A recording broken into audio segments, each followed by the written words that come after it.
जय श्री राधे कृष्ण। आप सभी का हमारे YouTube चैनल पे बहुत बहुत स्वागत है।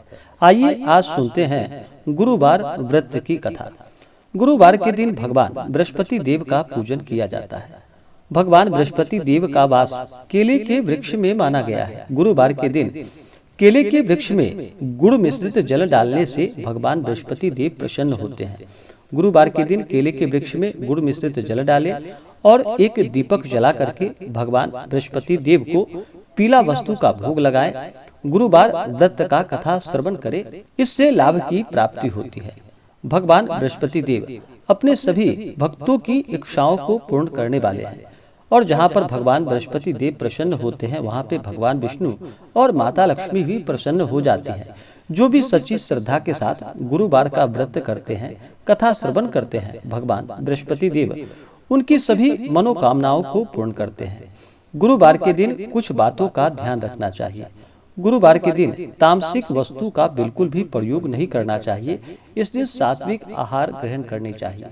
गुरुवार के दिन बाल, दाढ़ी आदि नहीं कटवानी चाहिए। इस दिन नाखून नहीं काटनी चाहिए। साबुन सर्फ का भी प्रयोग नहीं करना चाहिए।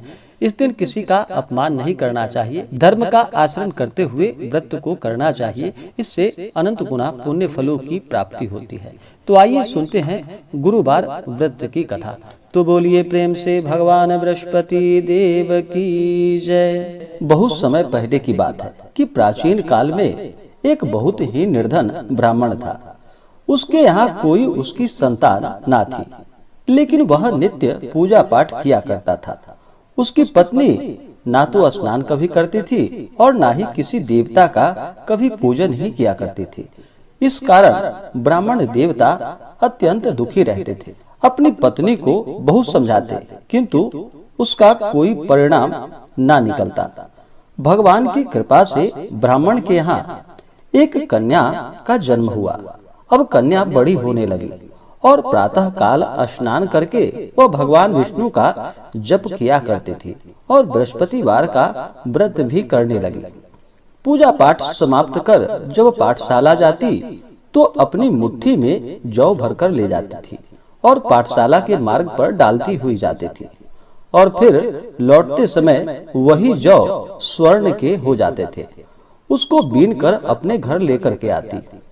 एक दिन वह बालिका सूप में उन सोने के जौ को फटक कर साफ कर रही थी कि तभी उसकी माँ ने देख लिया और कहा कि बेटी, सोने के जौ को फटकने के लिए सोने का सूप भी तो चाहिए।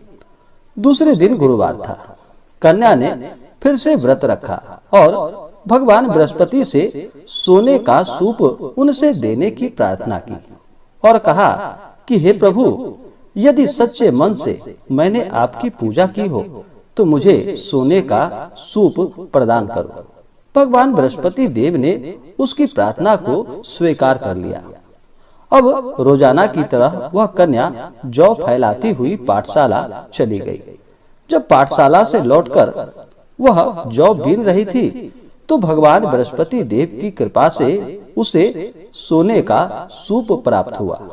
अब वह उसे अपने घर लेकर आ गई और अब उस सोने के सूप से सोने के जौ को साफ करने लगी, परंतु उसकी माँ का वही रंग ढंग रहा। एक दिन की बात है, कन्या सोने के सूप में जब जौ को साफ कर रही थी, उस समय उस नगर का राजकुमार वहां से निकल रहा था और राजकुमार कन्या के रूप और कार्य को देखकर वह उस पर मोहित हो गया। राजमहल में आकर वह भोजन तथा जल को त्याग कर उदास होकर लेट गया। राजा को जब राजकुमार द्वारा अन्न और जल त्यागने का समाचार प्राप्त हुआ तो वह अपने मंत्रियों के साथ अपने पुत्र के पास पहुंचा और पूछा कि हे बेटा, तुम्हें किस बात का कष्ट है? तुम्हें किसी ने परेशान तो नहीं किया या किसी ने तुम्हें कोई कष्ट तो नहीं दिया या तुम्हारा किसी ने अपमान तो नहीं किया अथवा कोई और कारण है? मुझे सब बताओ, मैं वही कार्य करूंगा जिससे तुम्हें प्रसन्नता की प्राप्ति हो सके। अपने पिता की बातें सुनकर राजकुमार बोला कि हे पिताजी, मुझे किसी बात का कोई दुख नहीं है। किसी ने मेरा अपमान भी नहीं किया है, परंतु मैं उस लड़की के साथ विवाह करना चाहता हूँ जो लड़की सोने के सूप में जौ को साफ कर रही थी। राजकुमार ने राजा को उस लड़की के घर का पता भी बता दिया और फिर राजा ने अपने मंत्री को आदेश दिया। मंत्री उस लड़की के घर गया। मंत्री ने ब्राह्मण के समक्ष राजा की ओर से निवेदन किया। कुछ ही दिन बाद ब्राह्मण की कन्या का विवाह उस राजकुमार के साथ संपन्न हो गया। कन्या के घर से जाते ही ब्राह्मण के घर में पहले की भांति गरीबी का निवास हो गया। एक दिन दुखी होकर ब्राह्मण अपनी पुत्री से मिलने पहुंचा। बेटी ने पिता की अवस्था को देखा और अपनी माँ का हाल पूछा। ब्राह्मण ने सभी हाल कह सुनाया। कन्या ने बहुत सा धन देकर अपने पिता को वहां से विदा कर दिया। लेकिन कुछ दिनों के बाद फिर वही हाल हो गया।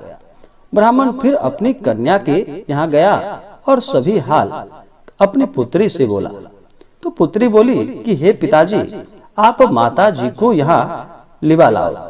मैं उन्हें वह विधि बता दूंगी जिससे कि गरीबी दूर हो सके। ब्राह्मण देवता अपनी स्त्री को साथ लेकर अपनी पुत्री के पास राजमहल पहुँचे। तो पुत्री अपनी माँ को समझाने लगी कि हे माँ, तुम प्रातः काल स्नान आदि करके भगवान विष्णु का पूजन करो और बृहस्पतिवार का व्रत करो तो सब दरिद्रता दूर हो जाएगी। परंतु उसकी माँ ने उसकी एक भी बात नहीं मानी। वह प्रातः काल उठकर अपने पुत्री की बच्चों का जूठन को खा लेती थी। एक दिन उसकी पुत्री को बहुत गुस्सा आया। उसने अपनी माँ को एक कोठरी में बंद कर दिया और फिर सुबह उसे स्नान कराकर पूजा पाठ उससे करवाया तो उसकी माँ की बुद्धि ठीक हो गई। इसके बाद वह नियम पूर्वक पूजा पाठ करने लगी और प्रत्येक बृहस्पतिवार को व्रत भी करने लगी। और फिर बृहस्पतिवार के व्रत के प्रभाव से उसे सभी प्रकार के सुख और समृद्धि की प्राप्ति हुई। मृत्यु के बाद वह स्वर्ग को गई। वह ब्राह्मण भी सुख पूर्वक इस लोक का सुख भोग कर अंत में स्वर्ग को प्राप्त हुआ। भगवान बृहस्पति देव सभी कामनाएं पूर्ण करते हैं। जो सद्भावना पूर्वक बृहस्पतिवार का व्रत करता है एवं कथा पढ़ता है अथवा सुनता है और दूसरों को भी सुनाता है, भगवान बृहस्पति देव उसकी सभी मनोकामनाएं पूर्ण करते हैं।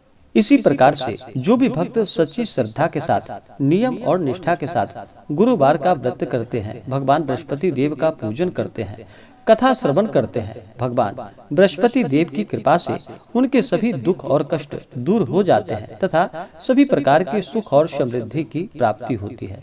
तो आशा करता हूँ कि यह जानकारी आपको अच्छा लगा हो। ऐसे ही ज्ञानवर्धक जानकारियाँ प्राप्त करने के लिए हमारे इस चैनल को लाल बटन दबा करके सब्सक्राइब करें, साथ में बेल आइकन घंटी दबाएं ताकि मेरे वीडियो का नोटिफिकेशन आपके पास सबसे पहले पहुंचे। वीडियो को लाइक और अपने मित्रों तथा दोस्तों के साथ शेयर करें। सुखी रहें और स्वस्थ रहें। जय श्री राधे कृष्ण। धन्यवाद।